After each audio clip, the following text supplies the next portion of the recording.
this contact is no good. And today we're changing this condenser fan motor.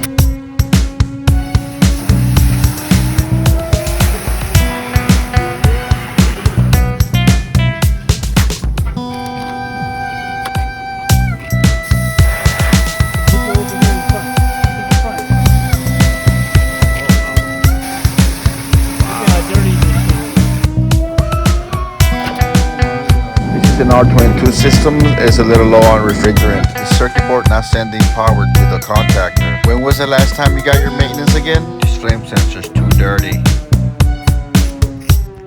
Now we're cooking.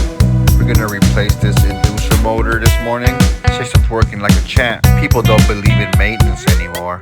Here on a no heat call, the system is fried. Literally. Oh my god, we got a gas leak. This ductwork is poorly ran, got leaks everywhere. Wait a minute.